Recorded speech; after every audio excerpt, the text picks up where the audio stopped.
संविधान में हमेशा प्रोग्रेसिव अमेंडमेंट होना चाहिए, ये बात धीमन विजय मानकर सर बार बार कहते रहते हैं।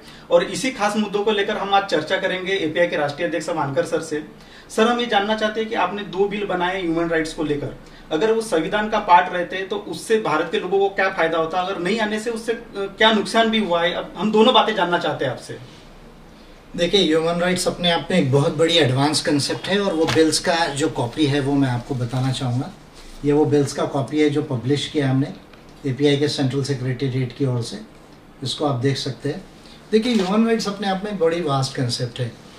इसको हमें समझने की ज़रूरत है कि देखिए, मैग्ना कार्टा जो 1215 जो है वहाँ से लेके जो राइट्स की संकल्पना की जो शुरुआत हुई, तो वहाँ से नेचुरल राइट्स से लेके फंडामेंटल राइट्स, और फंडामेंटल राइट्स से लेकर तो ह्यूमन राइट्स तक, ऐसा ये इवोल्यूशन ऑफ राइट्स है, जिसको हम नेचुरल राइट्स बोलते हैं, पॉजिटिव राइट्स बोलते हैं। Natural rights, birth rights, positive rights जो लॉ से लाए जाते हैं, और उसके बाद में फंडामेंटल राइट्स जिसको हर कॉन्स्टिट्यूशन ने माना डेमोक्रेसीज में, कॉन्स्टिट्यूशनल डेमोक्रेसीज में, और उसके बाद में जो है वो ह्यूमन राइट्स की संकल्पना है।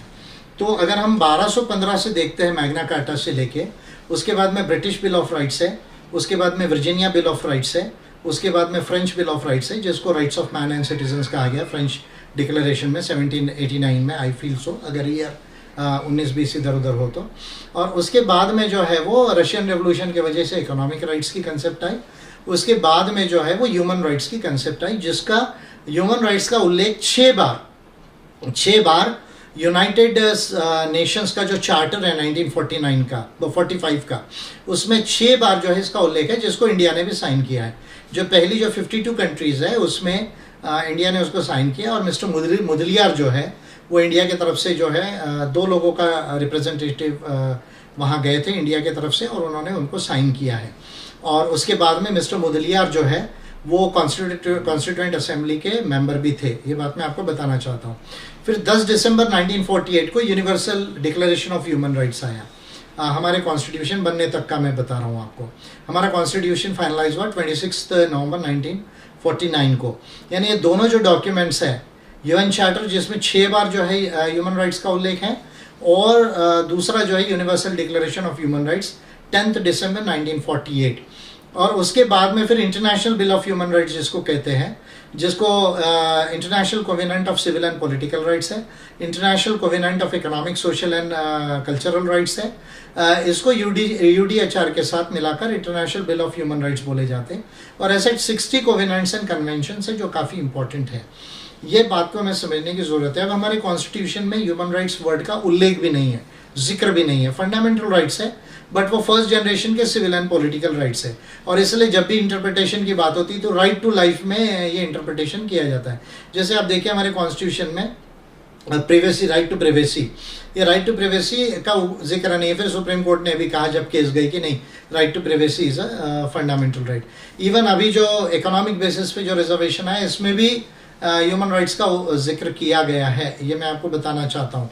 यानी जो इंडिया ने रेटिफाई किया, ये हमारा एक ऑब्लिगेशन है इकोनॉमिक वीकनेस को रिमूव करना, इकोनॉमिक डिस्पैरिटी को। ये भी सुप्रीम कोर्ट ने रीजनिंग दिया है इस ऑर्डर में।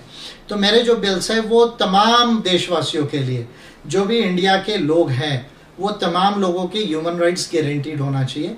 और उसमें केवल सिविल एंड पॉलिटिकल राइट्स नहीं, जैसे इसमें सिविल एंड पॉलिटिकल राइट्स की बात करूं तो राइट टू प्रिजनर्स है, ये फंडामेंटल राइट है। राइट टू प्रिवेसी जो भी आया है, फिर डिजिटल राइट्स है, टेक्नोलॉजी राइट्स है, ये तमाम चीज़ों का जिक्र मेरे सिविल एंड पॉलिटिकल राइट्स के अंदर है। दूसरा जो सोशल एंड इकोनॉमिकल राइट्स है, तो जैसे राइट टू वर्क है, फिर राइट टू सोशल सिक्योरिटी है, राइट टू सोशल प्रोटेक्शन है। जैसे मान लीजिए आपको मिनिमम वेजेस का जो है उसमें फेयर वेजेस का अधिकार है, लिविंग वेजेस का अधिकार है। फिर उसके बाद में जो आपको राइट टू हाउसिंग है, राइट टू हेल्थ है, राइट टू पेंशन है, राइट टू आपको बाकी सोशल सिक्योरिटीज़ है। ये तमाम प्रोविजंस इसके अंदर में है। और मेरे बिल्स के अंदर में मैंने एक्सपांशन ऑफ कॉन्स्टिट्यूशनल लॉ को ये किया कि पार्लियामेंट के ऊपर ये जिम्मेदारी रहेगी कि ये जैसे पार्लियामेंट इसको अमेंड करके कॉन्स्टिट्यूशन में लाएगी, उसके 5 से 10 साल के भीतर ये तमाम हर लॉ और पॉलिसी बनाने में ह्यूमन राइट्स का जो है वो ध्यान रखा जाएगा। और हर भारतीय के लिए, हर गोंडवानावासी के लिए, हर देश के व्यक्ति के लिए ये राइट्स उसको इनकॉर्पोरेट किए जाएंगे। और जुडिशरी भी इंटरप्रिटेशन करते वक्त ह्यूमन राइट्स का ध्यान रखेगी। ये बात जो है मैंने उस कॉन्स्टिट्यूशन के अंदर में ही ये अमेंडमेंट से लाया है। तो इस लिहाज से अगर ये ह्यूमन राइट्स आते हैं तो मोटे तौर पे अगर मैं कहूँ कि सब लोगों को एक तो नागरिक और राजनीतिक अधिकारों का एक्सपेंशन होगा, और दूसरे तरफ से जो है जो आर्थिक अधिकार है वो, और सामाजिक अधिकार जो है वो कुछ, और सांस्कृतिक अधिकार जो है उनका एक्सपेंशन होगा।